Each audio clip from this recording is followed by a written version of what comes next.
بسم اللہ الرحمن الرحیم۔ رسائل و مسائل سیریز کے ایک اہم سوال اور اس کے جواب کے ساتھ حاضر ہیں۔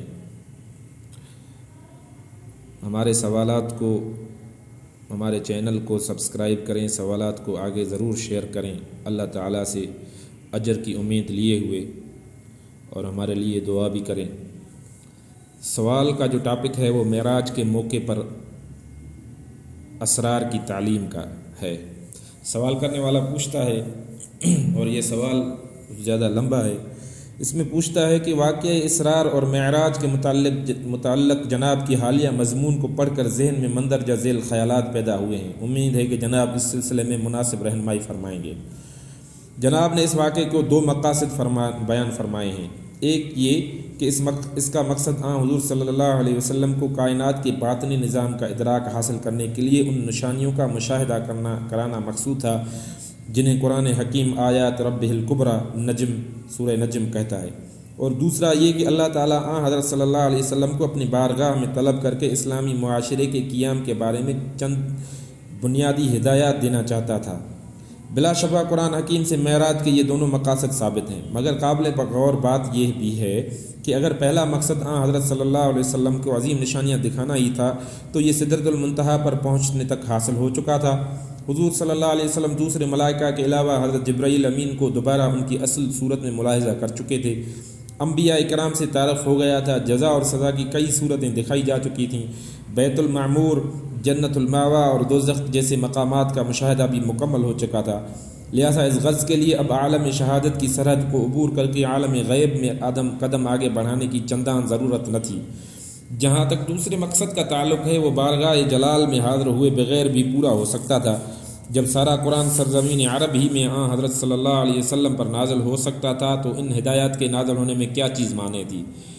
دراصل ان دونوں مقاصد کے علاوہ معراج النبی کا ایک تیسرا مقصد بھی قرآن اور حدیث ہی سے ثابت ہے، اور وہ یہ ہے کہ اللہ تعالیٰ حضرت صلی اللہ علیہ وسلم کو مقام قرب کی انتہائی بلندیوں پر پہنچا کر ان مخصوص اذواق و مواجید اور اسرار اور رموز کی تعلیم دینا چاہتے تھے جو الفاظ میں نہیں بیان کیے جا سکتے۔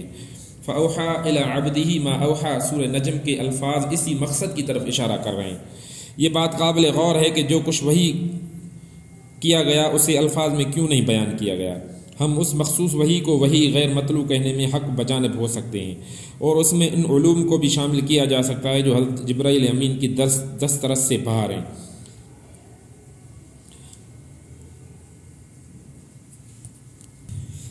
اسی تعلیم کی طرف اشارہ کرتے ہوئے کسی صاحب دل نے کہا تھا کہ سر ما اوحا نہ گنجد در ضمیر جبرائیل کشف اسرار لدنی کے کند ام الکتاب۔ یہ ظاہر ہے کہ وحی جلی اور اس مخصوص وحی کی تعلیم میں نہ تو کوئی تضاد ہو سکتا ہے اور نہ وحی جلی پر وحی خفی کو ترجیح دینے کا کوئی سوال پیدا ہوتا ہے۔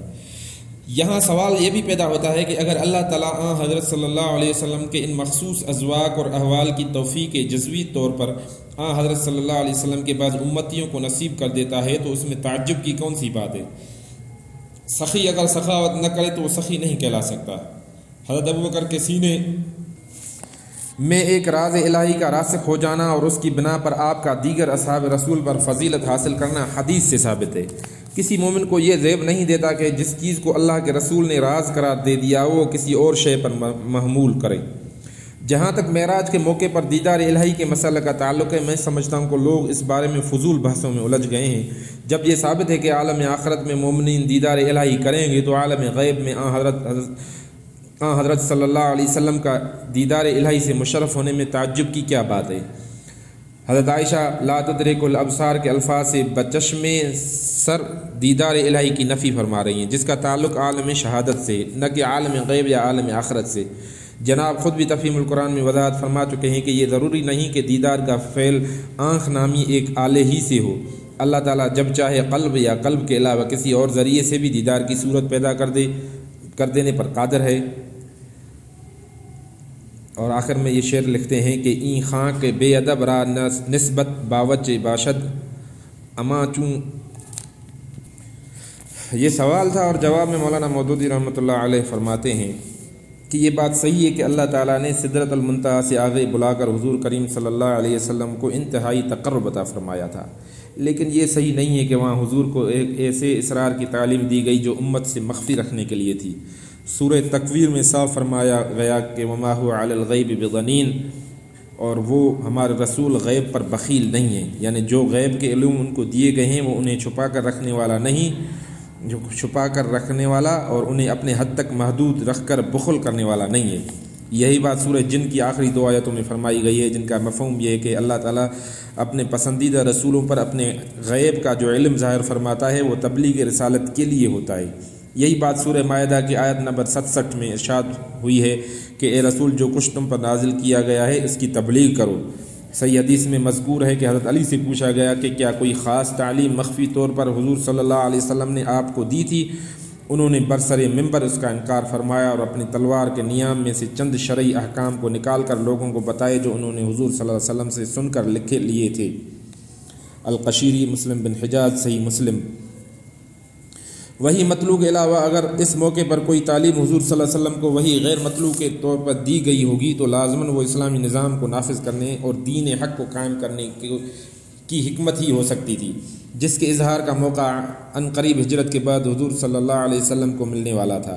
یہ حکمت حضور صلی اللہ علیہ وسلم کے اس پورے کارنامے بھی ظاہر ہو گئی جو مدینہ طیبہ کی 10 سالہ زندگی میں آپ نے انجام دیا۔ یہ ان احکام امر اور نہی، ان مواعظ اور نصائح اور ان قولی و عملی ہدایات میں بھی ظاہر ہوئیں جن سے آپ صلی اللہ علیہ وسلم نے صحابہ کرام کی تربیت فرمائی۔ ایسے اسرار اور رموز اور ازواق اور مواجید کا کوئی ثبوت ہمیں سنت میں نہیں ملتا جن کی تلقین امت سے مخفی رکھ کر کسی خاص شخص یا مخصوص اشخاص کو فرمائی گئی ہو۔ جہاں تک دیدار الہی کا تعلق ہے اس کے بارے میں سوال بچشم سر دیکھنے کا تھا، اور معتبر احادیث کی روح سے حضور کریم صلی اللہ علیہ وسلم نے اس کا انکار فرمایا تھا۔ اس کی حاشیے میں اس کا جو ریفرنس لکھتے ہیں وہ صحیح بخاری کتاب تفسیر باب وقال مجاہد ذو مرتن حدیث 4477 ہے۔ ترجمان القرآن اپریل 1977۔